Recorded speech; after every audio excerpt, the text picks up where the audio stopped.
Good evening and welcome to this very special edition of Wildlife from the Wildlife Trusts, broadcasting to you live from Glasgow, just a stone's throw from where COP26 is taking place. You know, when we first started these Wildlives, just, 16 months ago, 15 months ago, as basically a version of a Zoom call, but being broadcast live to YouTube, I don't think we ever thought at the time that we would have quite the engagement we've been having. Tens of thousands of you now watching these Wildlives on a regular basis. Many of you live at the time and then on catch up as well.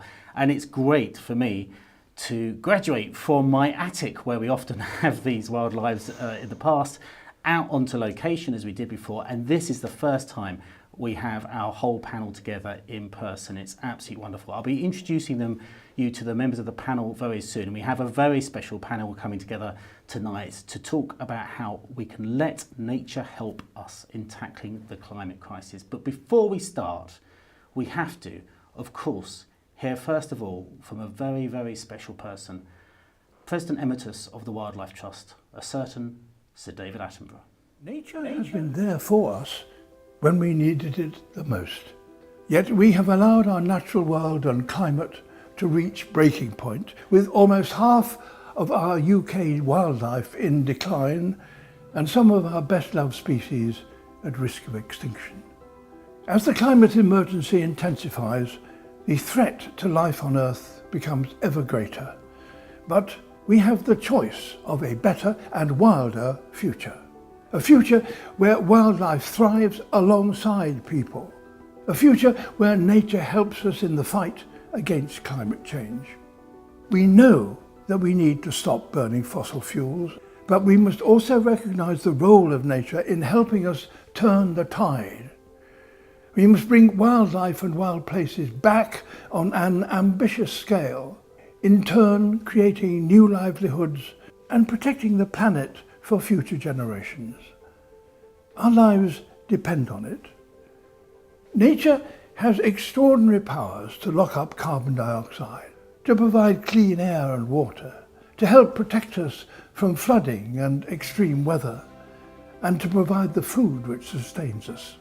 For decades, the wildlife trusts have been leading the way to put nature into recovery, bringing back precious salt marsh and peatlands, and reintroducing beavers, our natural water engineers. But we can't do it alone. We need bold action, supporting local communities and landowners to create thriving and connected wild places on land and at sea. It's not too late to win the fight against the climate and nature crises. Given the chance, nature can recover in the most remarkable ways. But we need to act quickly. The time is now to create a wilder future.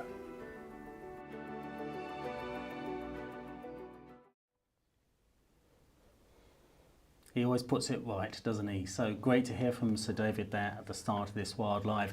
Now, we've had a record number of you submitting your questions in advance tonight. 164 questions we received even before we went live tonight to put to our fantastic panel that we've pulled together. So who is on our panel tonight? Well, I'm delighted to introduce them to you briefly now, and I'll say a little bit more about them as we get to each in turn. First of all, Professor Natalie Seddon, Founding Director of the Nature-Based Solutions Initiative and Professor of Biodiversity at the University of Oxford. Delighted that you could join us tonight, Natalie. And of course then also Baroness Brown, Professor Dame Julia King, that is, who's also Chair of the Adaptation Committee with the Committee on Adaptation Committee for the Climate Change Committee. Delighted you could join us tonight, Julia. And of course, it would be completely wrong, I think, to be having conversations about climate change without hearing from the wonderful youth voice that we've been hearing in recent years. So we have our very own Holly Owens, who's a young leader with the Scottish Wildlife Trust, and in particular has been pulling together the Youth Manifesto for COP26 with the Scottish Wildlife Trust and pulling in voices from across young people right across the Wildlife Trust movement. So thank you, Natalie, Julia and Holly, for joining us tonight for this conversation. And we're going to try and get through as many questions as we can. But as you will know, we start off with me just introducing each guest in turn and inviting them to say a little bit more about their very important work. So we're going to start with Natalie, Professor Natalie Seddon, and Natalie has been working on nature-based solutions for many years and published loads of papers on this piece, and I think has been a real thought leader in this whole area. Natalie's also a Fellow of the Royal Society, a University Research Fellow of the Royal Society. Natalie, I'll start off with a very important but simple and complicated question all at once. What are nature-based solutions? It's a great question because there's a lot of confusion about what counts when it comes to nature-based solutions. I mean, put simply, these are actions that involve working with and enhancing natural ecosystems to support the societal challenges that we face. What that means in practice is it means connecting, protecting and restoring our natural and our semi-natural ecosystems on land and also in the sea. Let's never forget that there's very important marine ecosystems there as well as on land. It also involves regenerating, restoring and sustainably managing our working lands and our working seas, so our croplands and our timberlands, our aquatic systems, very, very important. But it also, and this is an area that sometimes can be overlooked when people are talking about nature-based solutions, it also involves bringing nature into our urban areas, bringing green and blue, so freshwater ecosystems, into our cities as well. And it involves doing that for the multiple benefits that working with nature brings. So not just doing it because it's going to help draw down carbon, but doing it because it brings health and well-being benefits, doing it because it protects us from the impacts of climate change, doing it because it's just, very, very important for protecting our biodiversity. And biodiversity underpins the resilience of everything that we need in nature. So that's a good thing to do. Great, okay, so that's what we're going to be talking about in so many ways tonight. Nature-based solutions and how we can let nature help. Now, I said earlier, we're doing this just a stone's throw away from the negotiating rooms, the COP26 facilities, just on the other side of the Clyde. We're to the south of the Clyde and they're just on the northern side of the Clyde.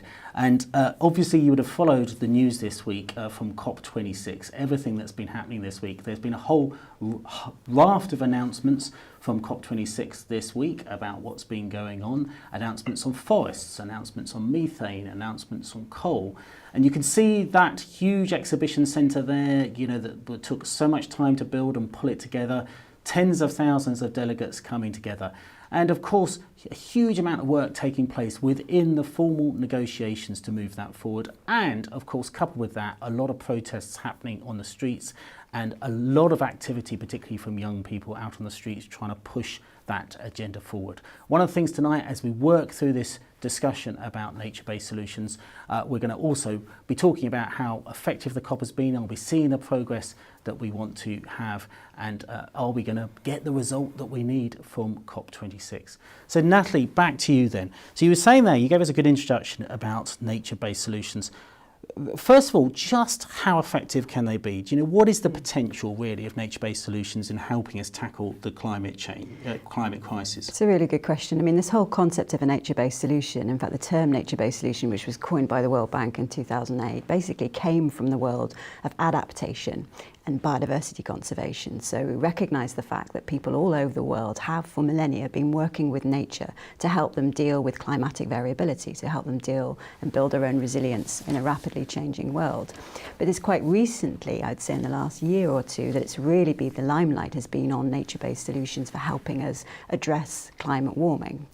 But I would say there's a really, really strong growing evidence base, both from scientific research, but also and perhaps especially from practice and local knowledge, that if you work with and restore ecosystems in a way that's community-based and biodiversity-based, that can protect you from the impacts of climate change. So it can, reduce your exposure to extreme events in cities along coasts and so forth, droughts, floods, storms. So what's often known the technology then is the mitigation agenda and the adaptation agenda. Exactly. Yeah. So there's all this evidence. There's also evidence that, if you're implementing nature-based solutions, that reduces your sensitivity to the impacts of climate change because you can have diverse forms of nutrition and income during times of shock and change. And then as you implement nature-based solutions, you're sort of building up social capital as well as natural capital, which makes communities around the world much more resilient to the impacts of climate change. So that's the whole sort of adaptation piece, which is really important. And I highlight it first because that sometimes does get overlooked. But when it comes to mitigation, so there's a lot of misinformation or misunderstanding about the potential of nature-based solutions to help address, the mitigation part or the cooling the extent how much cooling benefits it can bring. Because some people talk about it as it's the big silver bullet now. They do. You know, we've gone from not really Yeah. talking about it very much Yeah. a decade Yeah. or so ago Yeah. to sometimes it talked about as the silver bullet. Indeed. And so it's interesting. So it's very difficult scientifically, technically, to work out what the global mitigation potential of working with nature is. It depends on the price of carbon, it depends on all sorts of interacting socioeconomic and governance factors, it depends on all sorts of very locally specific biophysical, social factors. Nonetheless, despite this complexity, there are increasingly sophisticating models, the science is improving all the time, and there is general consensus among the teams of people around the world that are working on this, that if we were to scale up nature-based solutions to the maximum extent possible, on land, and so this figure I'm about to tell you is just on the land, we would towards the end of the century see on average every year around 10 gigatons of carbon dioxide less in the atmosphere. So mitigation potential of 10 gigatons. And what's the significance of that? Well, What does that mean? is approximately 30% of annual global greenhouse gas emissions. But there's a problem with saying it's 30% of the climate solution, because what the science is very clear on is you do not get that 30% unless you also very soon get the 70% through decarbonisation of the global economy. So in other words, if the planet continues to warm, Yeah. it threatens the ability of nature Yeah. to deliver those nature-based Yeah, solutions. it's most vividly demonstrated with the increasing intensity and frequency of fires, which Right. is turning biospheric carbon that's locked up into habitats back into atmospheric carbon, and that's a huge problem. We reframed that in terms of the Paris Agreement goal of 1.5, and what we find is that 10 gigatons provides about 0.3 of a degree of cooling towards the end of the century. So this is a lot, but it's a lot less than what needs to be achieved So through not to be sniffed decarbonisation. at. Not to be sniffed at, but very important. It's absolutely not a silver bullet either. It's definitely not a silver bullet, and it cannot be implemented. Nature-based solutions must not be implemented instead of. And so what does that fossil mean fuels in the about ground. the right way to talk about nature-based Yeah. solutions and how to communicate them? I mean, you've done Yeah. a fair bit of work on that as well, haven't you? I think you have to. The number one thing to say about nature-based solutions is they are not an excuse for business as usual. You cannot plant trees and just carry on burning fossil fuels. You have to stop burning fossil fuels, but you also need to restore your ecosystems for the climate change benefits they bring, but also, and perhaps more importantly, for the livelihood benefits, the biodiversity benefits, the adaptation benefits. Nature is our life support system. There's lots of reasons why we need to protect it. Right, absolutely. Yeah. So that's one of the things you'll notice with the Wildlife Trust, with all our messaging around COP26, and we've absolutely gone to town and talking about how wonderful nature-based solutions are, but you notice every time we say it, and Sir David said it there himself just now, we always talk about the need to stop burning fossil fuels and deploy nature-based solutions. It's not either or, and it's a very, very important thing to emphasise. Natalie, are we just talking about nature-based solutions for climate here? Are there other forms of nature-based solutions to deal with other problems that society is facing? Well, I mean, it's nature-based solutions for addressing societal challenges. So that could be disaster risk reduction. I've already referred to that, but also for food security. Biodiverse ecosystems. Support pollinators. Have healthier soils. Support crop. Food security, crop productivity, and especially in an increasingly drier world. So that's a water security, clean water can be, we can improve our water quality by implementing nature-based solutions as well as reducing floods So it's a in our whole range cities. of issues, And not just all climate. sorts of, as many people during the pandemic have experienced. There's also massively important mental and physical health benefits of working with nature as well. So it's exploring the whole magical way in which nature can help and the thing challenge these problems. Sorry, the thing to say is that if we just think about nature-based solutions in terms of a specific thing like climate change mitigation, they can have negative outcomes for all these other things. So we have to think about nature-based solutions. Say a little bit more about that. Well, if we just concentrate on carbon. Give an example, So there's an obsession with carbon as a metric of success. But if we just focus on nature-based solutions for storing carbon, then you can have perverse outcomes. For example, you can think, well, I'm just going to put a big monoculture tree plantation here because you're going to get, in the short term, a lot more carbon than you would by letting a forest naturally regenerate. But actually, that is not a good thing to do. It's bad for biodiversity. It's often bad for water supply. And anyway, it's not resilient in a warming world. So that's an example. Yeah. Now, very quickly, I've got to throw one question at you that came in ahead of time. This was from Hannah Robinson. She asked, how can we make sure we effectively use marine nature-based solutions in our fight against climate change? Well, this is a huge area of work, and we know that blue carbon, which is the carbon that's locked up in our kelp forests and our mangrove forests and our seagrass forests, is incredibly important. There's some work going on at the moment to try and quantify and capture better what the contribution of the marine ecosystems are to, to planetary cooling. That information isn't yet at our fingertips, but marine ecosystems are very important. Marine ecosystems, protect coastlines as well and support fisheries, and so there's a huge awareness of the importance to incorporate them, and that includes, it's the same activities, isn't it? It's protecting, restoring, enhancing, connecting, practicing much more sustainable fisheries, looking after our seabeds and all that stuff. So all nature-based solutions in the marine zone. Now, in your mission to communicate about nature-based solutions, you produced a series of 3 films, haven't you, recently, Yes. that have been on your website around Yeah. nature-based solutions. Just tell us a little bit more of those. Well, I was very interested to see, what communities, what organisations like your own were doing around the UK to work, what the ways of working with nature in the UK to address the climate challenge and to protect biodiversity. It was an incredibly inspiring journey, because it turns out there's a lot going on. And I think, with the UK leading, with the presidency being in the hands of the UK for this COP, it was very important to show the world that many of us are very serious about getting our own house in order. We're telling the rest of the world that they need to look after their ecosystems.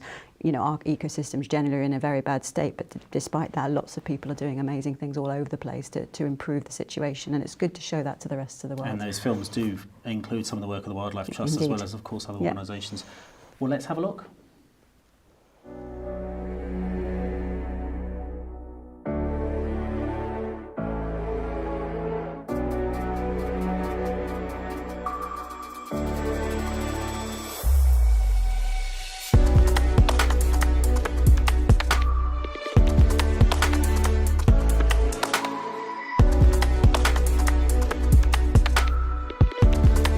Nature-based solutions can help us address climate change and biodiversity loss. We have made 3 short documentaries highlighting what dedicated groups of people across the UK are doing to harness the power of nature to help address these challenges. What we're trying to do here is to promote biodiversity, promote natural processes and create resilience within the woodland. We want nature to drive that expansion and recovery. We look at how they are working to restore, protect and connect our ecosystems, and how this is building resilience along our coastlines. Crikey, we can't even sell our houses here. We're absolutely stuck.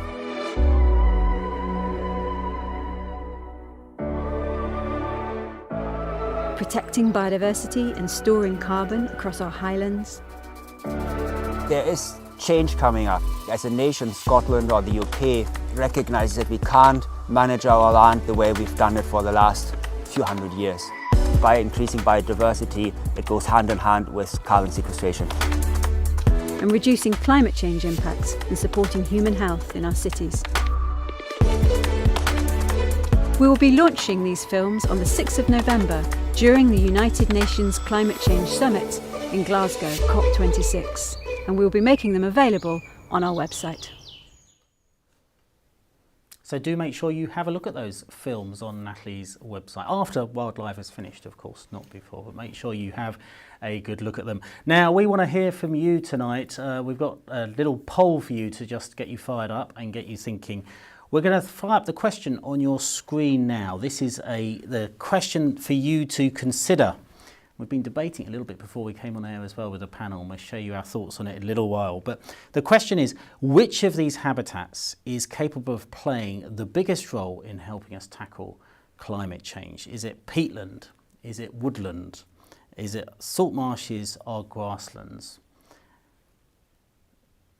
And that's in the YouTube chat. So have a look in the YouTube chat and you'll be able to make sure that you can complete the poll there. So if you're watching just on YouTube, you should be able to select to look at the chat and you'll see that poll. And again, the question is, which of these habitats are capable of playing the biggest role in helping us tackle climate change? Is it peatland, woodland, salt marsh or grassland? Just don't take it too seriously. Just click on the one that feels right to you as the one that plays the biggest role. And when we'll share the feedback from the poll, we'll share the answers of the poll a little bit later and have a little discussion about it on the panel, just to sort of warm you up a little bit there.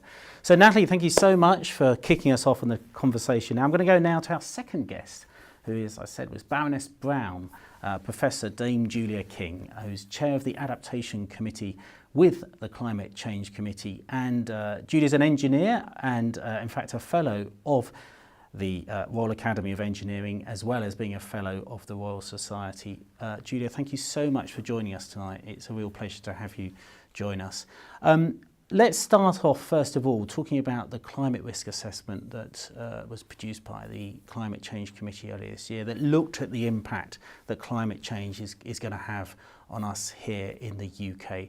What would you say what were the key messages of that?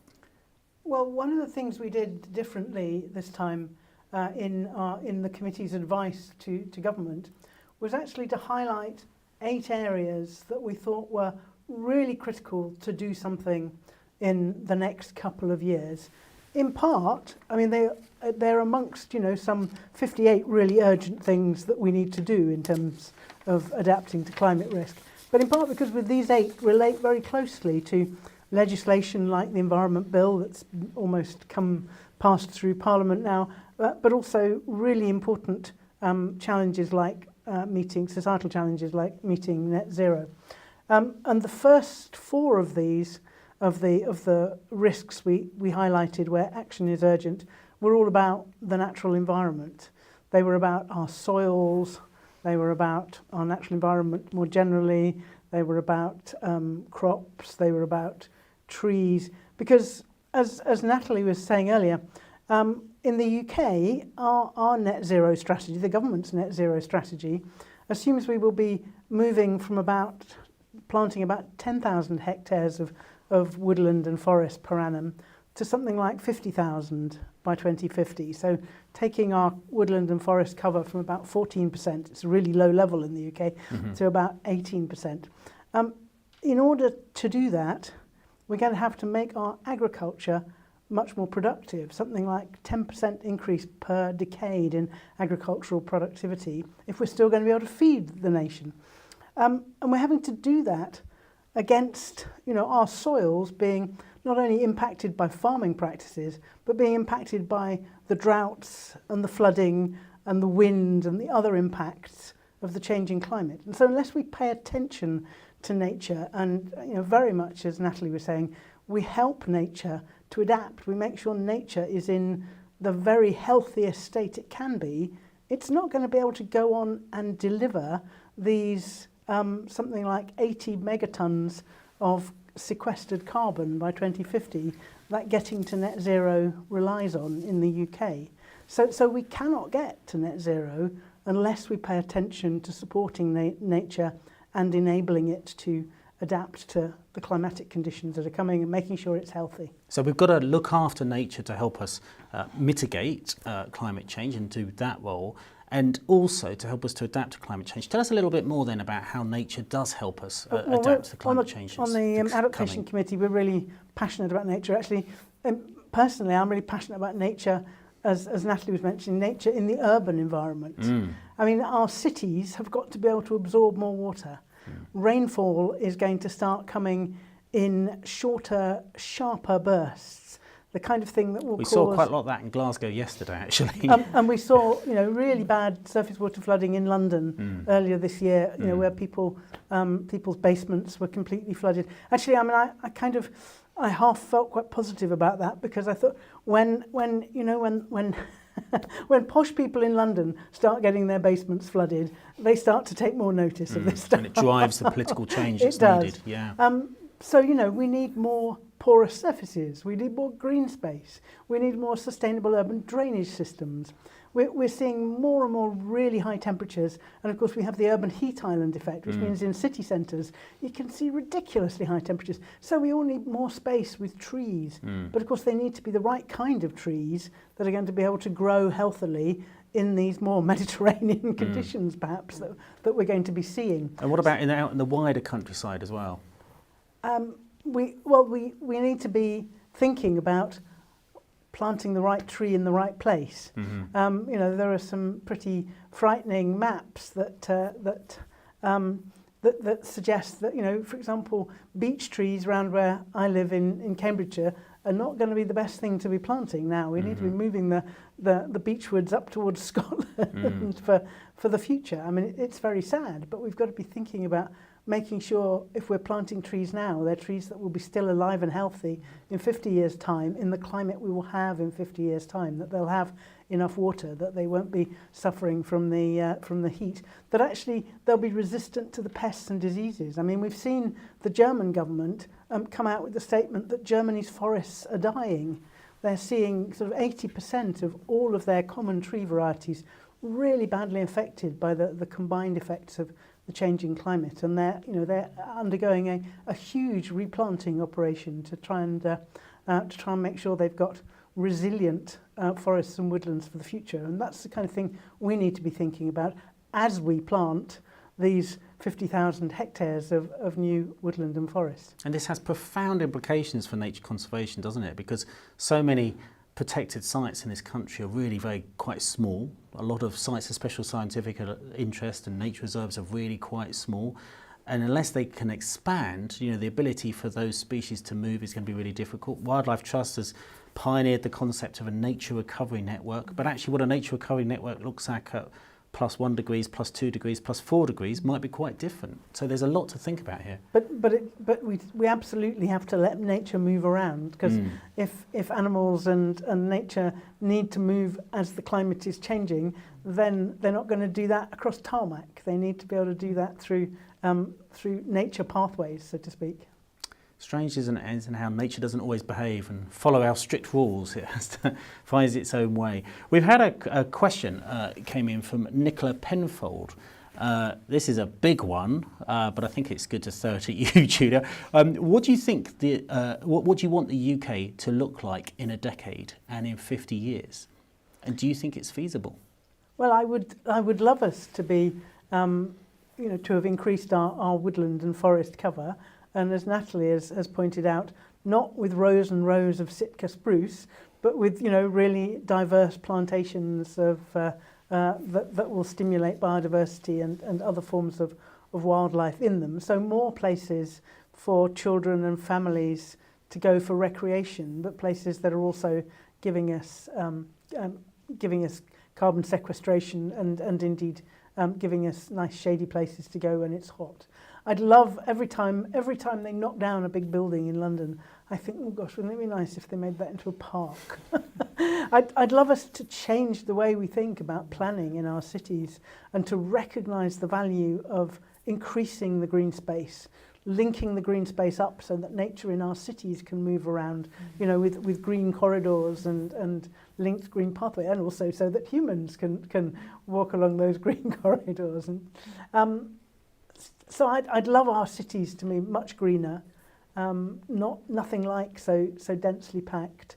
I'd love us to stop paving over everything, because that's, you know, you come out of Victoria Station and there are lots of new buildings and there's barely a plant around, you know, lots and lots of slabs of concrete and so, you know, when it rains really hard, the underground floods because there's nowhere else for the water to go.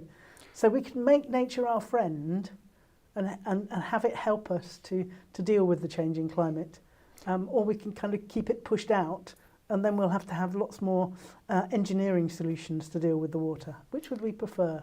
Well, quite. You know, without knowing it, you're making a very strong case for something the Wildlife Trust has been arguing for, is a new planning designation called Wild Belt, to actually allow areas that are currently not of high nature value, not least in and around our towns and cities, to become wilder and play exactly the role that you've been talking about, and actually also support a lot of natural regeneration of trees in those areas, as well as planting alongside of it. What other policy mechanisms do you think are needed? I mean, what would be some of your top policy recommendations right now to make sure we get on top of the adaptation agenda and particularly make sure that we can have nature helping us adapt to climate change? Well, I'd like adaptation to be something that has to be thought about in every piece of government policy. I mean, I think absolutely mitigation should be zero reducing our emissions, getting to net zero. That should be an assessment of every piece of policy. But so should adaptation, and it shouldn't be an add-on. I mean, that's one of my criticisms of the Environment Bill. Adaptation has been sort of added onto it. Adaptation isn't something extra you do. Adaptation is about the way you do everything else. Thinking about what the future looks like, thinking about how nature, what kind of nature, what we can do to help nature to thrive. Increasingly, we know more about what the changing climatic conditions are going to look like. So it needs to be, it needs to go through everything, and it needs to be much more, much better integrated into our planning. I mean, we are still building houses in floodplains. Seems incredible, doesn't it, that that's still happening? But we should be thinking much more about the green space when people are building in towns and cities. We should be thinking much more about the trees. We should be thinking much more about how can we be using trees and nature for catchment area flood reduction, or flood sort of reducing impacts of flooding. And that needs to be part of planning. Planning shouldn't just be the hard stuff. Planning needs to be the natural stuff. And we should be integrating. I chair the review, one of the review groups looking at the Thames 2100 plans, looking at when do we need a new Thames barrier and things, and along the side of the river, we need to be persuading people not to develop. We need to be persuading people to have parkland and things, areas that can be flooded in order to take the additional water that's going to be coming, but most of the time can provide recreational areas for families and people in the city. So we need to be integrating natural solutions into all of our planning. Those seem exactly the right places to make more space for nature, and those kind of areas that might well flood, or in fact you would expect to flood. Those are perfect places to make the space for nature and create new wildlife habitats. And actually, when it floods, that can be good for nature. So I mean, it can replenish. Designed to flood, but exactly. Of course, most of the time it isn't flooded, and most of the time the people who live around there have it as a real additional benefit. Yeah. Seems very clear, doesn't it? Very obvious, really. It's strange that we're not doing it. Anyway, Julia, thank you so much for that for now. Well, it's our real pleasure to be here in Scotland for these couple of weeks for COP26. And of course, we're very proud of the wonderful role that the Scottish Wildlife Trust plays in delivering on nature-based solutions. And just yesterday, my colleague Elliot Chapman-Jones caught up with the Chief Executive of Scottish Wildlife Trust, Joe Pike, at a site at Cumbernauld, just 15 miles northeast of Glasgow, to hear about the work that Scottish Wildlife Trust is doing on nature-based solutions there. Let's have a look. Hi Joe, thank you so much for joining me in Cumbernauld. We're about 15 miles out of Glasgow now in the Cumbernauld Living Landscape. Can you tell me a bit about the story of it? Yeah, the Cumbernauld Living Landscape is one of 3 living landscapes that the Scottish Wildlife Trust has across Scotland. And this is a brilliant example of how the local community has become really involved in helping to improve the quality of green spaces, helping to think about how we can better connect those green spaces and get more people benefiting from and accessing those green spaces. Brilliant. So how has this landscape been transformed, and what kind of nature-based solutions have been implemented here?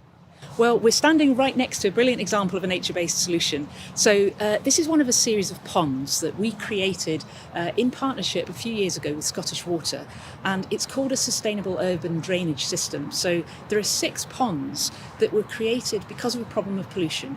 So the industrial estate was causing runoff, so a kind of pollution that goes into the watercourse, into rivers and streams, and that is obviously not good for wildlife, but it was also causing Scottish Water a problem in terms of water quality, but also surface water causes flooding. So we worked with Scottish Water to create this series of ponds which absorb water, slow down the runoff, and also filter all of those pollutants so that by the time the runoff gets to the burn, called the red burn, it's much cleaner. So it's better for wildlife, it's better for people, and it's better for Scottish Water as well. So what can the Scottish Government do to increase places like this and ensure we can have more Scottish Wildlife Trust projects like this? I think it's all about thinking big and understanding that everything is connected. So what we would like to see is for Scotland to take the opportunity to build on the really positive action that has already happened in relation to peatlands, for example. And there are peatlands here in Cumbernauld as well, and they lock up huge amounts of carbon if they're restored, as well as delivering other benefits as well. But we want to go beyond that. So we want to think about, urban environments and peri-urban environments like this to understand that nature-based solutions can exist everywhere. So also in farming environments, for example. So agricultural nature-based solutions, urban nature-based solutions.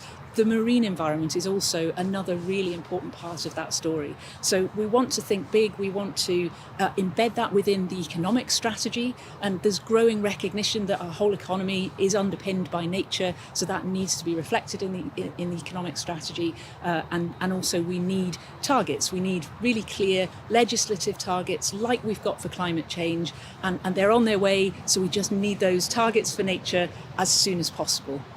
Brilliant. So we need to think big, and we need to put nature on the same level as we do for climate change. Is that right?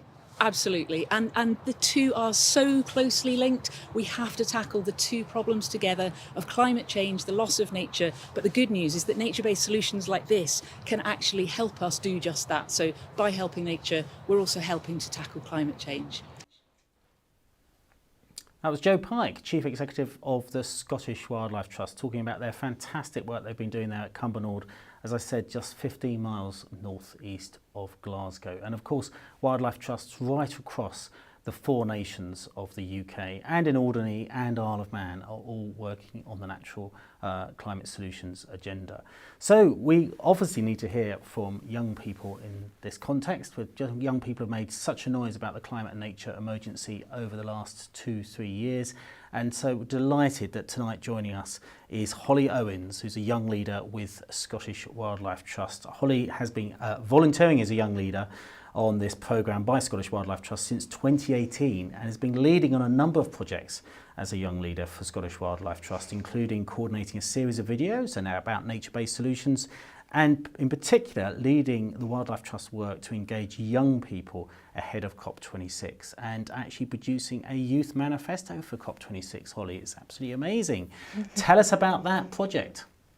Yeah, so this was one of our main projects on the run-up to COP. And obviously, like you said, it's really important for young people's voices to be heard about the climate crisis, and especially in the run-up to COP. So the way that we wanted to do this is me and two other young leaders, Ali and Charlie. We produced a framework for what we called Young People's Nature Assemblies. And this was a framework for an event that was kind of based off, I guess, citizen assemblies, where young people would come and ask questions, give their concerns and their opinions. And this framework could be given to any of the wildlife trusts, and they'd be able to host their own event. So we would collect all of these young voices, and we also did a survey that was sent out, and this produced the Youth Manifesto. And what does it say? What are the big asks for COP26? So it mainly focused on looking at actions we thought the government could take, and businesses and individuals. Sorry. But then we also looked at, introduced the concept of nature-based solutions, and because a lot of the young people were really passionate about protecting ecosystems, so they were really excited about the potential for nature-based solutions to address both the climate crisis and the nature and biodiversity crisis. So from COP, it was looking at more long-term things as well. Like it was basically a call for action ahead of COP, basically looking at, I guess, the ways that we could maybe lead as a country and strive to do. So we looked at things like energy, transport, what like different industries could maybe do, looking at waste. So we covered a lot. Was there anything in particular that surprised you? Anything that bubbled up that you perhaps wouldn't have anticipated from the outset, or came through more strongly perhaps than you might have anticipated? Well, one of the things that did come through very strongly was at the moment young people definitely feel like there's not enough action being taken. That was like overwhelming really across what the government was doing, what businesses could be doing, and even I was actually quite strong with what individuals could be doing. So that was really strong. I don't know if it was unsurprising because obviously young people have been like very vocal about expressing their concerns and demanding, you know, more urgent action. In terms of the actions that it was being called, I think it was overwhelmingly as well. It was more of a swing to wanting to see more systemic changes rather than individual change. So young people were very aware that, I mean, you can take individual action, but at the end of the day, you need these structural and systemic changes from business and government to get the real change. And the two reinforce each other anyway. I mean, it's much easier to take individual action if the system makes it easier for you to do so, and so on. Absolutely. Yeah. Now, obviously, one of the things that people have really noticed over the last couple of years and couldn't have helped but notice is the way young people have come out on the streets, the whole sort of Fridays for the Future movement and so on. And there was a big protest here yesterday in Glasgow that would have been on the news. I think it was 150,000 people out in the pouring rain marching on the streets of Glasgow yesterday, but there was also a big Fridays for the Future youth march on Friday, wasn't there? And you were present at that one on Friday. Yeah. How was it? What was the sort of atmosphere like? Yeah, it was, I mean, I've never been to, I guess, a protest or a march that was that big. Like seeing that many people on the streets was really inspiring. Yeah, and it felt quite hopeful in a way. Because everyone was obviously gathering together to demand not only climate action but climate justice. So yeah, it was really cool. And then as well, after we marched through from Kelvin Grove, one of the parks, and we ended up in George Square, there were loads of speeches from young people from all over the world, kind of giving their experiences of how they've been impacted by climate change and other systems that are causing climate change. So it was a really powerful event, and hearing everyone speak. Now, climate justice, that's a phrase for people that are familiar with it, absolutely, you know, talk about it all the time. For people that are less familiar with that phrase, climate justice, I mean, what does that mean to you, the phrase climate justice? So I think that climate justice is basically kind of referring to the fact that people who are feeling like the worst effects of climate change, a lot of the time they've done the least to cause it. So that's obviously a huge injustice. And then also, I guess, in terms of as a young person, what I think young people can often speak to as well is that the more we delay on climate action, it's the greater burden and price that we're putting on future generations. And again, that's a climate injustice because they've not done anything to cause it either, and we're putting this burden on them. Right, amazing, fantastic. And tell us more, what do you have planned next? What's your thinking about where you might go sort of after COP26? Because of course the whole kind of building that movement after COP26 is so important to make sure we get delivery on the promises made here in Glasgow this last week or so. Yeah, I think that it is a feeling that, I mean, a lot of the work that we've been doing as young leaders have been like a build up to COP26. So how do we keep this momentum? And I think it's definitely, I mean, it's time and time again where it's shown like the power of collective action. I really enjoy volunteering in a group such as Young Leaders because you're working together. So I think more of that, more working together to take collective climate action is definitely the future. So we've had a question come in from Paul Brindley. He said, do you believe the street marches in Glasgow, Belfast, Cardiff and Birmingham, and actually I should say many other towns and cities across the UK, in fact 300 towns and cities worldwide yesterday, do you think that will have any impact on the world politicians and decision makers attending COP26? What's your sense of that, Holly? And then we might ask people who are closer to the process, the formal process in a moment.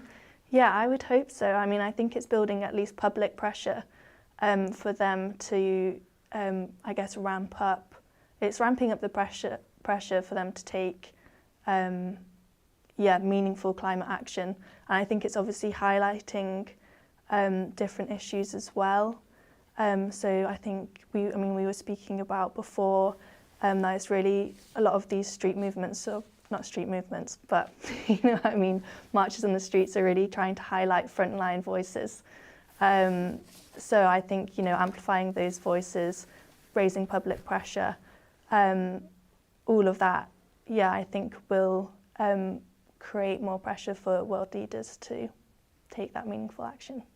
Well, Holly, it's great that you're able to join us tonight here in the studio to represent sort of young people, particularly people working with young people working with the wildlife trusts on this agenda.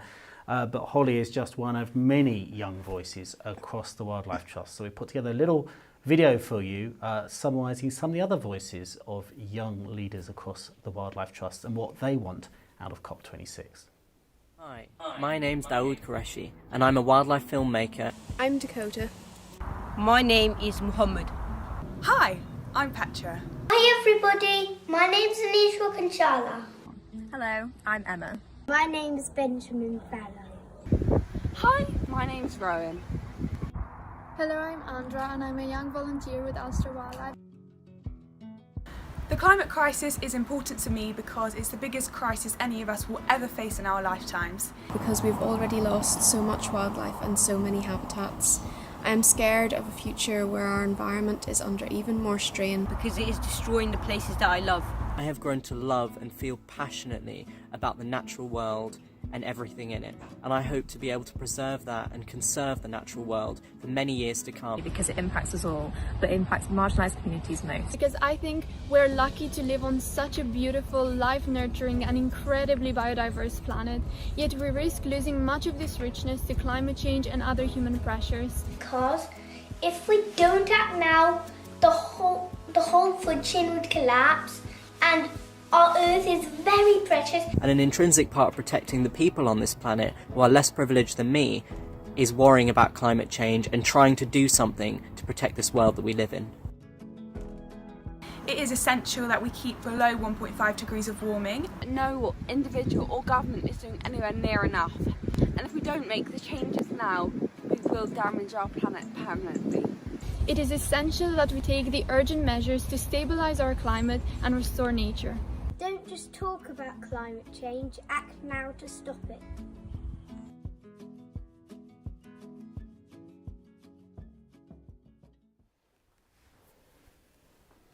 There we are, a fantastic range of voices from young people across the wildlife trusts. And over this next year, we're going to be putting more effort than ever as the wildlife trusts in building up a youth movement across the wildlife trust, and we're incredibly excited about that, where that will take things, and the ability for young people to come together across the wildlife trust to take action on the climate and nature emergency.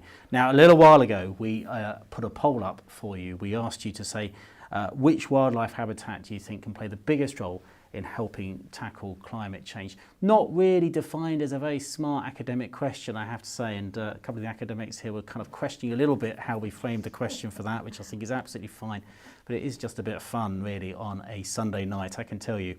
And I can give you the answers now exclusively. At bottom was grasslands, 6% of you. No, these are votes, I think. I don't think these are percentages. We had a 6... Oh, they are percentages, sorry, I'm being told. 6% of you said grasslands. Great to see some real grassland fans out there. 12%, only 12% of you said woodlands. I can tell your Wildlife Trust supporters here. you've been reading our propaganda on this topic. 12% said woodlands, 17% salt marshes, and a fantastic 65% peatlands. It's almost as if you pay attention to what we say at the Wildlife Trust, which is excellent. But is that true, or was that a ridiculous question anyway? Let's pull it apart. Come on, Natalie. Was that the most ridiculous question you've ever heard? No, it wasn't. I think it was a really interesting and fascinating results, actually. But yes, of course. What do you mean by tackling the climate crisis? Are you talking about the challenge to adapt to the impacts of climate change? You might, if you're focusing on that part of it, you might say, well, our salt marshes in the UK are incredibly important for building coastal resilience, for example. If you're talking about carbon, then woodlands are very important. Peatlands are obviously very important too. So it's very, very hard to to say what's more important. It also depends over what time frame you look at. You know, you might get quicker wins in terms of capturing carbon through woodland regeneration, and the short term, longer term wins around restoring our peatlands. So it really depends. It also depends on the area over which you look. All these ecosystems are incredibly important, and I think it's really important to not overlook grasslands, because often those grasslands have a lot of carbon locked up in the soil. They also have a lot of important biodiversity, very important for invertebrates, for example. So, and sometimes the danger is that some of those tree planting operations can actually end up destroying some of the ancient grasslands. And we have some really unique ecosystems in the UK, like floodplain meadows. But they are generated sort of through a disturbance regime, and you need browsers and grazers within that to keep that biodiversity up. So, you know, I think sort of circling back to the question you asked about what does the future of Britain look like, it's a sort of, I would say, often a mosaic, because there's lots of different important ecosystems here, and they all have their different role to play in different ways at different times. And which, strangely enough, is what the UK would have looked like, British Isles would have looked like before humans arrived here anyway. You know, people often have this phrase that it was absolutely covered in trees, but it wouldn't have been. It would have been a much more assemblage of habitats with some open spaces and range of habitats as well. So that range is really important. Julia, what do you make of our deeply robust and scientifically robust poll there? Well, I mean, people have got most of the right messages, I think. And I think Natalie covered the detail of it. I'm not sure I've got anything to add to that. But peatlands are, I mean, it's right, you know, it's no big surprise actually people have come out very strongly, Wildlife Trust supporters, with saying 65% peatlands, because peatlands are such an incredibly important habitat in this, aren't they? And I think, I mean, we've really emphasised that the last year or so, mainly because we thought they were going to be overlooked in this. It's not to say, I mean, of course woodlands are very important. It's a nice woodlands behind us here. Woodlands are very, very important in all this, but actually peatlands are also incredibly important and in adaptation as well. But in terms of adaptation, there's concerns there as well, aren't there, about how peatlands would be threatened, and the power of peatlands to help mitigate could be threatened by climate change as well. You know, if we find ourselves on a path to well above 2 degrees, I think there's a lot of evidence that actually our peatlands we won't be able to maintain our peatlands, and they will start to emit carbon extremely fast. And so rather than being part of the solution, they will rapidly become part of the problem. And that actually, some half of our, on a path to something more like 3 degrees, some half of our peatlands we could find were no longer able to survive as peatlands and became significant emitters. Absolutely. Well, we had lots of comments coming in. Thank you very much for that. We have Rihanna Jones saying being in nature is meant to be good for your mental health, but when things are being destroyed, how can it be a place to relax? Emma Duper said, I'm promoting litter picking in my local community and documenting it on social media, hoping to build it up so that groups go out and connect with nature. Sue Dawson said, we need to build upwards with green walls, gardens on rooftops in cities and towns, but we want to live in houses with garden lawns which amount to green deserts and neat mown verges. And don't start me off on plastic grass either, then there will be a real problem. And sure enough, very much building what you were saying, Julia, before, Sam Murphy has also said we need to stop concreting over our gardens. We need our gardens for water absorption and many other reasons as well. Well, earlier before I was asking you, Holly, about the impact that the marches on the streets might be having on the negotiations inside. And we've had a question from Bex McKeever, who said, how do we ensure the promises made at COP26 actually happen? These promises keep being made. The right words are spoken and then all is immediately forgotten. Natalie, you are appointed one of the 50 friends of COP26, aren't you, by the UK government, as a friend of the UK presidency. You'll be aware this kind of frustration and scepticism from outside about what's going on. Are these promises, do they really mean anything? Is anything going to be delivered? What's your sense inside the COP? Tell us, lift the lid a little bit. What is really going on there? Is it all talk and no action, or is there real things going on? There's a lot happening. It's a very busy, very, very intense space. It's the biggest COP we've ever had, so there's the biggest blue zone. We've got 40,000 delegates. Each and every one of those people inside that building have been working 24/7 for months and months, if not years, to try and make this meeting work, to try and make sure that we have commitments that are underpinned by robust, ethically, sustainably financed plans. And it's everyone, I mean, many people just haven't slept for months. So it's sort of quite an intense atmosphere, and there are people from all over the world. It's absolutely extraordinary. I mean, there are representatives from most of the world's countries, and there's all sorts of different languages all over the place.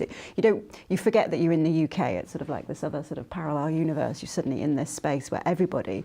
Well, technically, you are an international territory. Yes, aren't you? That's true. Someone reminded me of that the other day. Here. Yeah, no, they reminded me. It's one of the things I love about multilateral meetings is you go through security, you do, and technically you go into international territory. Yeah. There's UN police there, and so on. Yeah. It's and there's UN laws. It's UN regulations that apply rather than the UK ones, and so on. Yeah. So there's just meeting after meeting after meeting. Some of those are remote meetings so that they can bring in delegates that weren't able to be here. There's also these like high level of presidency events when lots of big announcements are made and big sort of amounts of funding, and there's all sorts of numbers that have been flying around. You said at the beginning there's been a blizzard of announcements and pledges for funding and things. So that's sort of just one bit, and that's not really about the business of COP. I mean, the business of COP it's often quite technical. It's about countries coming to agreement on aspects of what's called the Paris Rule Book, like how we implement the Paris Agreement. And we should explain, actually, shouldn't we, that COP means Conference of the Parties. Yeah. And it's to the UN Framework Convention on Climate Change. Yeah. And so that's the technical bit where people are negotiating as countries trying to reach consensus across all the 195 countries, isn't it? Yeah, the members of that convention. And that's the bit that's really difficult, isn't it? Yeah, and the work really starts, I think, tomorrow morning. First thing tomorrow morning. Why do you say that? What do you mean by that? We've only got a week left. There's a lot that needs to be. There's this agreement on certain things. We've not reached agreement on other things. And now that a lot of these announcements have sort of been made, there's a real sense that people are just getting down to really trying to get some agreement on issues around time frame and ambition and how regularly people should be reporting on their ambition, and so on and so forth. And the clock is ticking. There's a lot to do, and it is pretty serious business. I mean, it's. Yeah. So what do you think? What do you think we can hope for by the end of this week? What would you be your best hope for really what can be agreed? What further? There's been all those announcements this last week, but as you said, many of them kind of actually technically outside that process in many respects. What might we hope for in the formal process this week? What I think we might hope for is we have this, one of the amazing things about the Paris Agreement is that for the first time we have what's called a ratchet mechanism for ambition.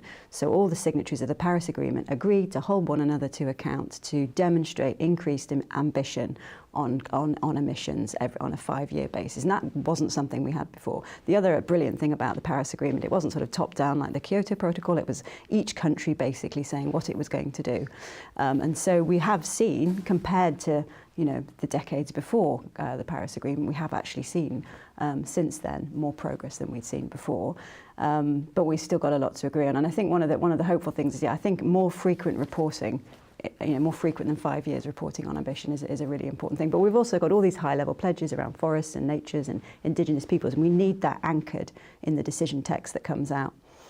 We need that reflected. But you have to do that by consensus. Yeah. You have to have the consensus. One of the things I find amazing walking around the COP, and I've always found amazing with these international meetings, is just that you do have the whole world there. Yeah. You have, particularly when you go to the warehouse, and it is a warehouse with all the delegation offices.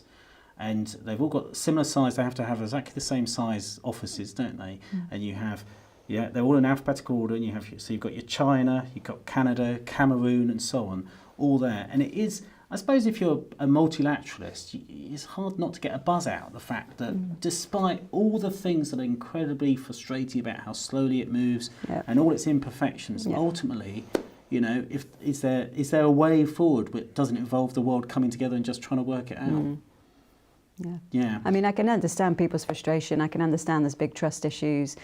It feels, certainly on the nature agenda, that there's more political will, there's a lot more finance, especially from the private sector, to back up the pledges, which is encouraging more countries, for example, to sign the Glasgow Declaration on Forests. There's a sense that, and there's tools, financial tools and more regulation coming. So who knows, but I'm hopeful that we are in a different place. There's greater urgency, there's greater urgency as well. So Natalie, you're saying that's a sort of a positive outlook, but Julia, to you, I mean, Rihanna Jones just asked the question that everyone lips really. It's all very well and good, but will it be too late to stop runaway climate change? Have we left it too late? Well, that's a bit of a defeatist kind of approach, isn't it? We've got to do as much as we can now, whatever. I mean, yes, of course it's in a way, yes, of course it's too late. We should have done this earlier, but it's, you know, the last thing we should do is leave it any longer. We are where we are. We've got to start from here. I mean, I think actually there've been some real positives. I think it's been rather disappointing the way the press has described quite a lot of it as not living up to expectations. I mean, but you know, the UNEP report,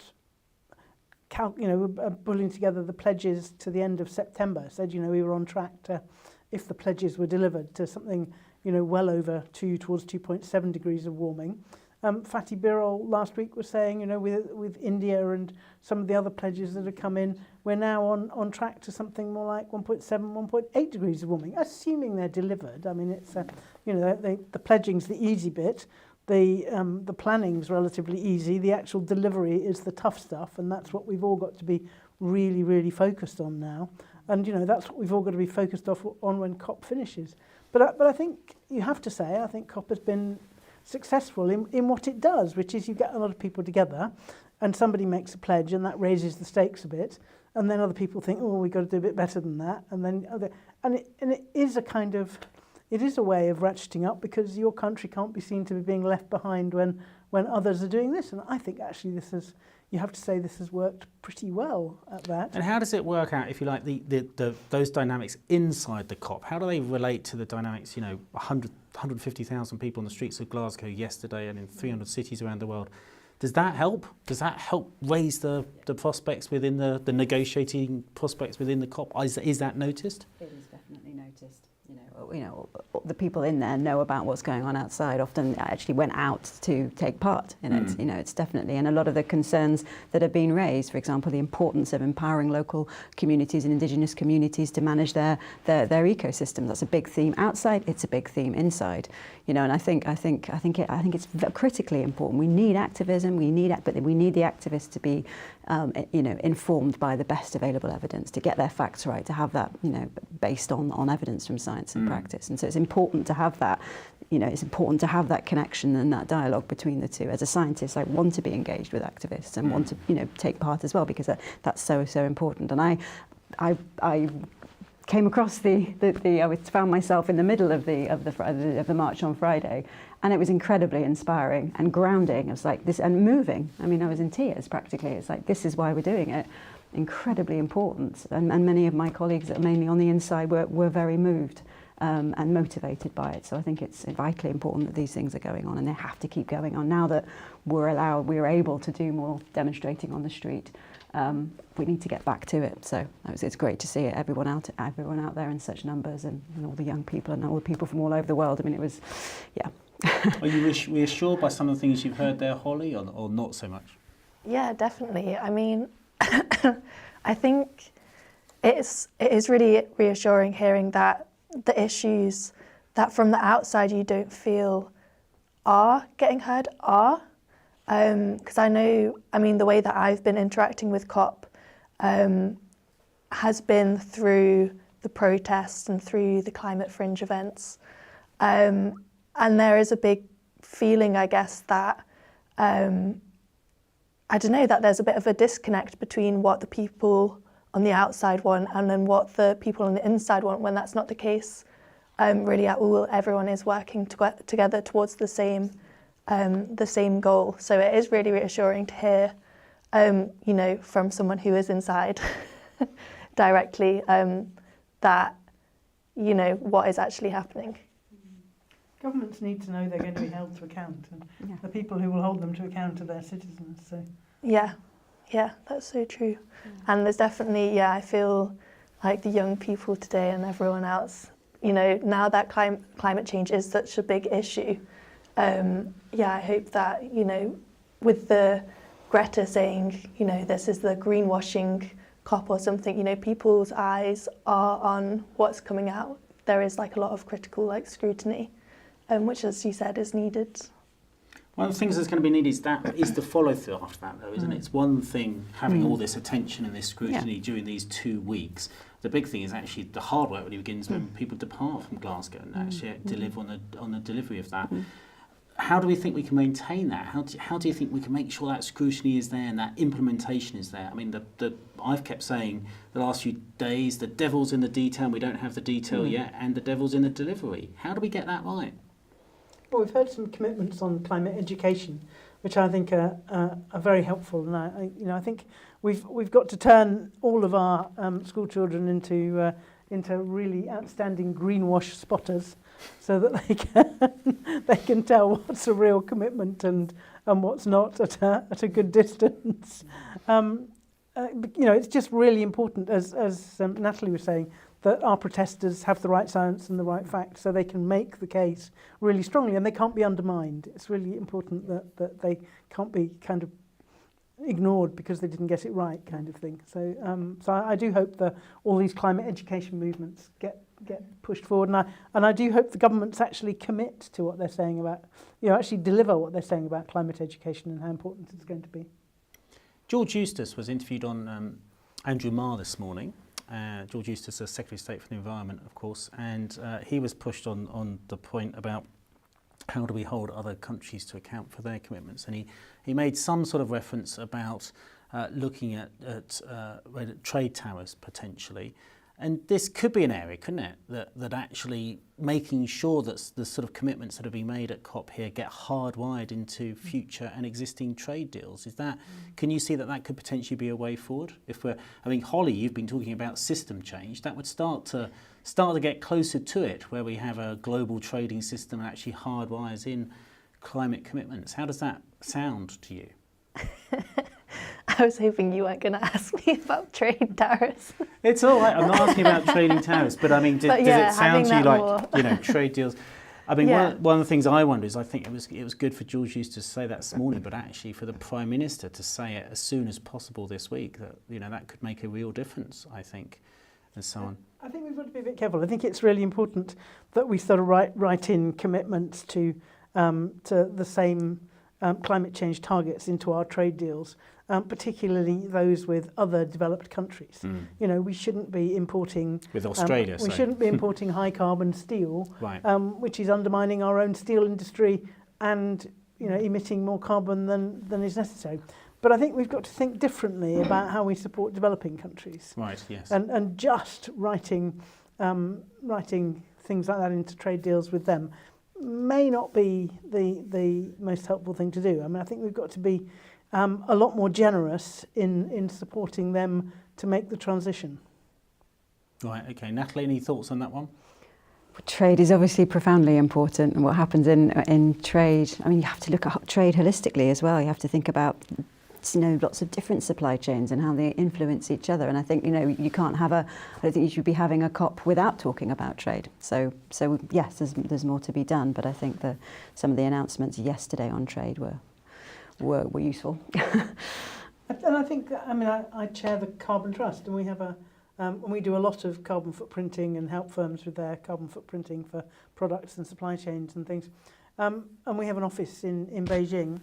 And one of the things that we're seeing is that the work of that office is growing because more and more Chinese companies are being asked by the companies who buy their products as part of their supply chain to verify what their carbon emissions are. So you can see the impact that through the supply chain that is having on making companies in China, forcing them to change. So it's a very helpful development. We are all very much more interlinked than sometimes perhaps we think. Absolutely. Okay, we've had lots of questions coming in. Jay Burgess has said, how can the Wildlife Trust help in restoring peatlands? Well, Jay Burgess, you'll be very pleased to know we had a whole Wild Live a few months ago just on that. I seem to remember it was late last year in 2020. And of course, you can catch up on all past Wild Lives. They're all on the YouTube channel. So do make sure you watch that if you want to know more. And there's a lot more information on our Wildlife Trust website about the work we're doing to restore peatlands right across the country. A huge amount of work that we're doing there, because you might have noticed we quite like peatlands. And Julia, definitely one for you. How does advice from committees like the Adaptation Committee get communicated to planning departments of city councils? And a sort of related one, while we're at it, that was by Linda Terry. Another one from Dragon Mindfulness. not entirely sure if that's a pseudonym or not. How do we ensure joined up thinking to make sure things like electric cars do not drive up demand for paved drives, etc.? Good question there. Julia. Well, of course, our role on the Climate Change Committee and the Adaptation Committee is to advise government, is to advise national government and Parliament. So that's what we're funded to do. What I'm always hugely impressed by is how much local government does take note of it. And one of the things we've done this time with the evidence base for the third climate change risk assessment is that we've done regional summaries for England, Scotland, Northern Ireland and Wales. And one of the things that the science community and the committee are working on for the next climate change risk assessment in 5 years' time is that there are going to be, is that we're hoping to have enough funding to develop all sorts of mapping tools so that you can bring all of the climate data and all of the, what type of land, how many buildings, whether they're nursing homes, how much population, bringing all of that together so local authorities will be able to pinpoint where they may have challenges or where they may have opportunities and things.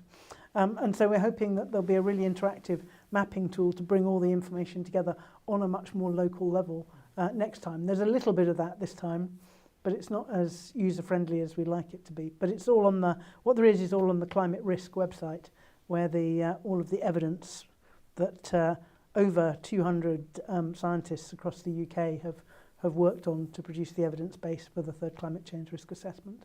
Good, thank you. We've had a bunch of questions also coming in that are all along the theme really of how do we fund nature-based solutions? Who wants to kick off there? That's not a small one, is it? Natalie, kick us off. Well, I think, as we discussed at the beginning, nature-based solutions involve all sorts of things. And I think that one of the most important things that we need to do right now is to protect what's left, to protect our intact ecosystems. So we need to defund, I'm using the word deforestation as a shorthand, any ecosystem loss and damage all over the world, which is being publicly funded at the moment through our subsidies.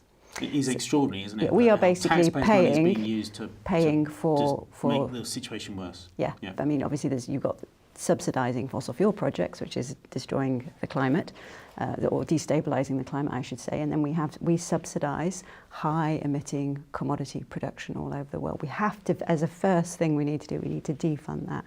We don't want our money, our taxes going into doing that. So that's one thing. And then incentivising, eliminating deforestation from supply chains, which has been a massive thing this week with a big roadmap produced with Project Canopies. Goldsmith was involved, a roadmap on how companies can go about mapping their impacts within their supply chains and then avoiding deforestation within them through using various mechanisms. So that is like the number one. The number one nature-based solution is to protect those intact ecosystems, and that goes hand in hand with eliminating, defunding that. So that's the big one, and it's often the elephant in the room. People are saying, well, we need to invest in nature-based solutions, and I often think, well, let's invest in restoration. But actually, when you look at that, if we go back to that global mitigation study that I mentioned at the beginning, 40% of the mitigation potential comes from protecting our intact lands.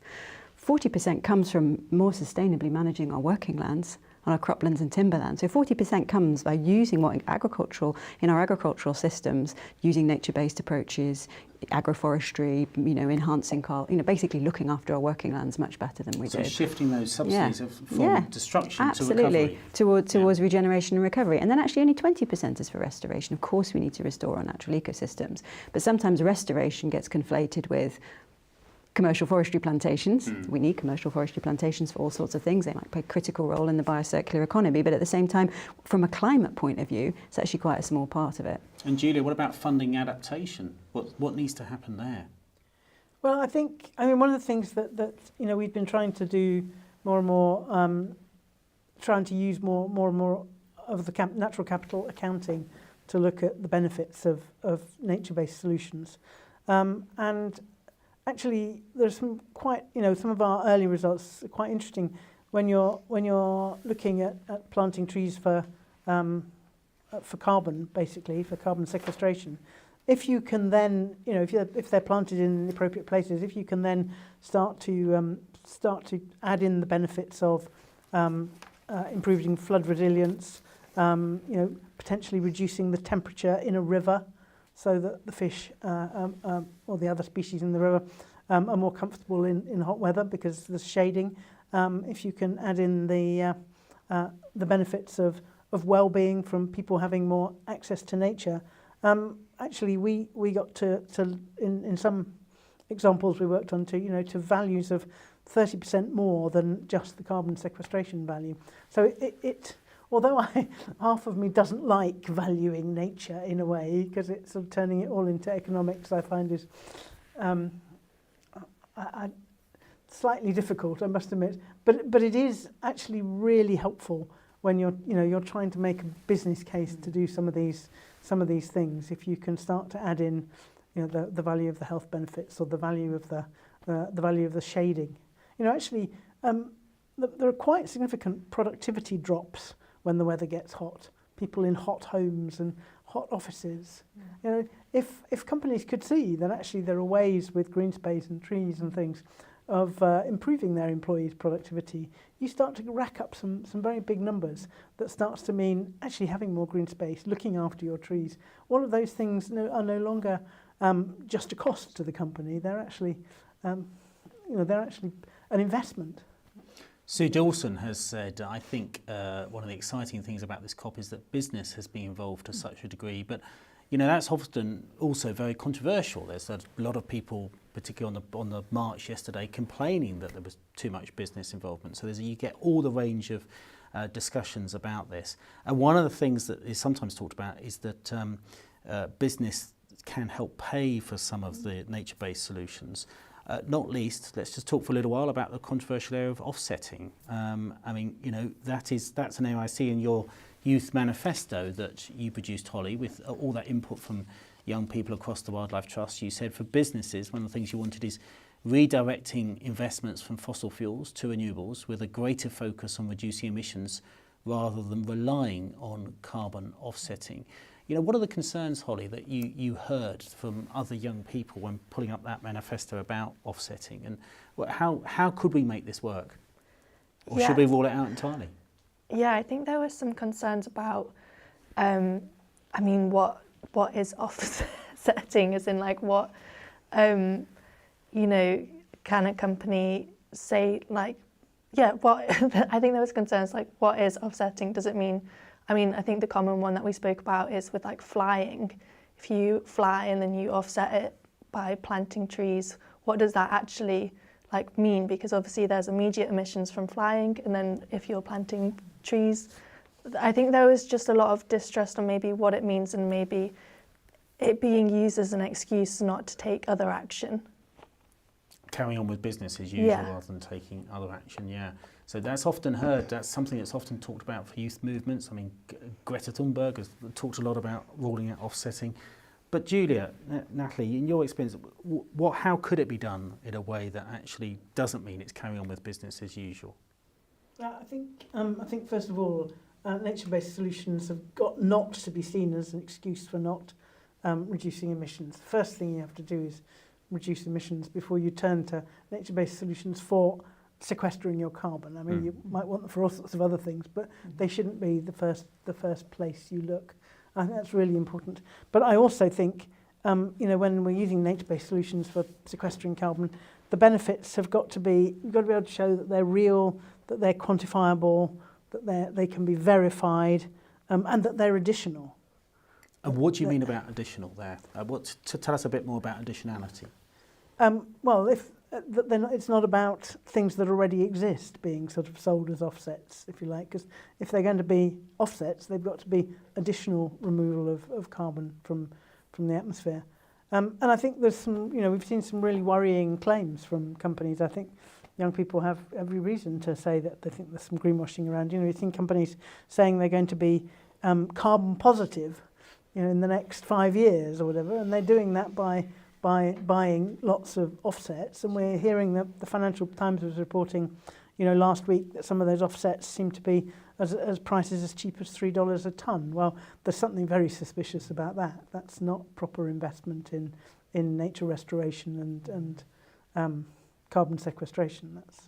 Natalie, you've looked at this area quite a bit, haven't you? It's just vitally important that businesses are doing everything they absolutely possibly can as quickly as they possibly can to bend the curve on their emissions. It's not something that can happen tomorrow, but it's something that can happen, sooner rather than later. And as they are doing that, if they are doing it in a way that's transparent, that's verifiable, as you say, then under those circumstances, they could use some funding to invest in high quality, properly valued, community-led, biodiversity-based, nature-based solutions. So there's a big integrity. There's the integrity of the investors. We need to vet the investors, and we also then need to look at the integrity of the project. So lots of people often get in touch and say, what does a good nature-based solution look like? We've got this money, we want to invest it in the right sorts of project. So there's a lots of work that and many of my colleagues in this space are working on is gathering information from all over the world, trying to showcase what really good projects that have been done in the right way, that have been done in a culturally appropriate way, that have taken time, they've benefited people and the climate and so forth. And there are loads of those examples. They're all bringing those together so they can learn from one another, and so business interests can know what a good investment would look like. Because we also need to think about the permanence of those investments. Often these cheap offsets go towards very, very low quality forestry plantations, for example, or just habitat that's very vulnerable to fire. So that investment goes up in smoke, the carbon goes back into the atmosphere. And often those cheap offsets can sort of perpetuate violation of human rights and land grabs and all sorts of things. There's a real problem. I mean, those offsets need to be very, very expensive. They need to be appropriately priced so that they reflect all these ecosystem services and cultural values and everything else. So there's a lot of vetting that needs to be done on both sides, on the demand and the supply side. And that's a big theme inside, And what you were saying, they're a tool that even when they're really expensive and they've done all those things, then they're a tool that you only use once you've done everything else you can to carbon out your business. Absolutely, and it's important, and I think offsetting is a very problematic word. It has inbuilt in it all sorts of assumptions that you can somehow make up for doing bad things by investing. And I think one thing we need to be thinking about is something called nature-based insetting, which means don't invest in something that's miles away from your supply chain. Invest within your supply chain and increase the resilience and continuity and value of your supply chain. So this is something, because businesses recognise now, we all recognise now that at least half of global GDP is dependent on healthy ecosystems, and that businesses are realising that there's so much risk involved in continuing to develop as though nature has no value at all. They know that it brings regulatory risks, reputational risks, supply chain continuity, all these different sorts of risks that and the solution to those risks is investing in nature in an appropriate way in the right place. And that's often within their supply chains. And so there's a lot of talk about, well, how do we operationalise that? What tools, what data, how are we going to do that? And so that's some big challenges about how you operationalise that, but it's broadly recognised that the integrity needs to be there. Good, thank you. Goodness, that's kicked off a bit of discussion online. So fear of focus. Offsetting is better than nothing, but it's not a long-term solution. Sue Dawson, offsetting as we do now should not continue. Emma Dupe has said, once our children learn to care for our environment, wildlife, and keen to engage in nature projects, this starts in the classroom and at home. By the way, I should have said when Julia was talking about the need to make sure the next generation really understands be able to spot greenwashing, and we should learn that at school. In case you didn't know, the Wildlife Trust is on the advisory panel helping the government, Department of Education, develop a model for a natural history GCSE, something we're very excited to get involved in. We very much hope that there'll be a natural history GCSE coming through in the education system shortly, and if that happens, you can be sure we will have a wildlife about it. But maybe we should also be doing a GCSE on greenwashing, I don't know. The thing that slightly worries me, though, is that when you talk to young people about where do they learn about climate change, they learn about it in geography and chemistry and perhaps in physics. And actually, they need to learn about it in every subject they study. It's in English about how do we communicate, in economics, the impact on our economic system. And so it's great to have more opportunities to study nature at school, but we've got to get climate change and nature right through impregnating kind of every subject that children touch. Absolutely, And not only yeah. for the ones who happen to choose to do geography and chemistry and it's and this nature kind of based siloed subjects. thinking that's caused Yes. half the problem, isn't it? Absolutely. And I found in my career, too often, including in the environmental movement, people sometimes talk about climate and nature as if they're separate things, when we know they're inextricably linked. Well, we've almost run out of time, so but just to emphasise that point that we've just been making and to pull together so many of the threads of what we've been discussing tonight, we want to show you a little animation from the Wildlife Trust that tries to make sense of these complicated programmes and show exactly what Julia was just saying, how they're all interlinked. And then I'm going to come back to our panel and ask them a really difficult question and ask them to answer it in one sentence or something like that. Over the years, I've been in their position, and I've been put in that difficult position, so it's quite fun for me to be now on the other foot. But for now, have a look at this little video from the Wildlife Trusts. We all need nature. Yet we've exploited our natural world and the climate to breaking point. Wild places are disappearing, half of UK wildlife is under threat. Temperatures are rising and extreme weather events are on the increase. And as the nature and climate emergencies worsen, the threat to life on Earth escalates. But it doesn't have to be this way. We have the chance for a better and wilder future. We can create a world where people and wildlife thrive alongside each other. We must stop the burning of fossil fuels and reduce our greenhouse gas emissions.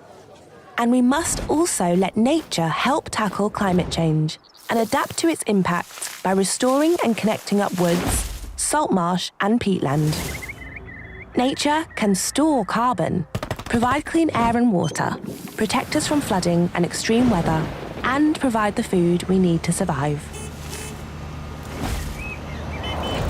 The Wildlife Trusts have been working hard for decades to help nature recover, bringing back wildlife once lost from our sea and land. But we need you. We need to be bold. We need to take decisive action. And we need to work together. Every action, big or small, makes a difference in the battle against nature loss and climate change. It's not too late to solve this. Let's act now for a wilder future.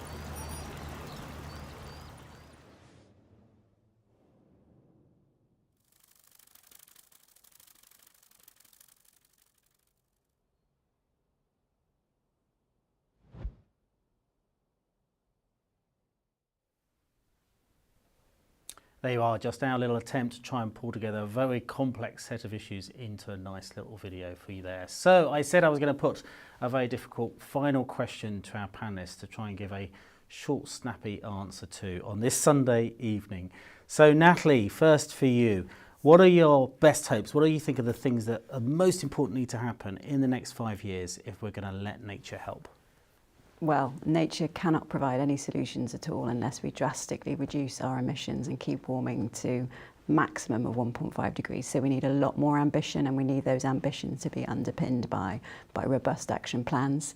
And we need to ensure that all this finance, new finance that's been pledged for nature, gets to the best projects, it gets to the people, it can empower local communities to do what they know how to do best, and that's look after their natural environment. Thank you. Julia, what needs to happen in the next 5 years if we're going to let nature help? I think we've got to recognise the importance of adaptation. I think everybody's got so excited by the idea of net zero. It's become the kind of, the really exciting kind of thing to sign up to. But we don't get net zero unless we think about the fact that there's more change to the climate still to come. So we've got to have adaptation alongside net zero if we're going to reduce climate impacts and if we're going to reduce climate impacts on nature. And it's Adaptation and Resilience Day at the COP tomorrow. Very good. And Holly, what do you think needs to happen most over the next 5 years if we're going to let nature help?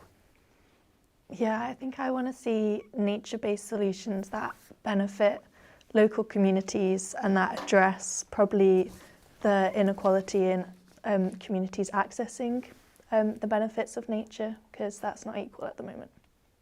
Great. Well, I have to say thank you so much to my wonderful panel tonight. I'm so grateful you've taken time out tonight to come here and talk to Wildlife Trust supporters on this very complex but really actually very exciting set of issues. Professor Natalie Seddon, Professor Dame Julia King, Baroness Brown, and Holly Owens as well, young leader with the Scottish Wildlife Trust. Thank you so much indeed for joining us in this discussion tonight. I said it would go quickly, and it has, this conversation. Now, of course, do make sure that you carry on watching all the Wildlife Trust social media feeds this week. If you didn't know it already, we're producing an update every day from COP to tell you what's been going on. It goes out live on our social media feeds on YouTube and on Twitter and so on at around midday every single day. And we've had thousands of you, tens of thousands of you watching those. And we're trying to decode it for you, explain what's going on in and around COP26, and particularly, of course, what it means for nature and how nature is also helping tackle the climate crisis. So do look out for those daily updates.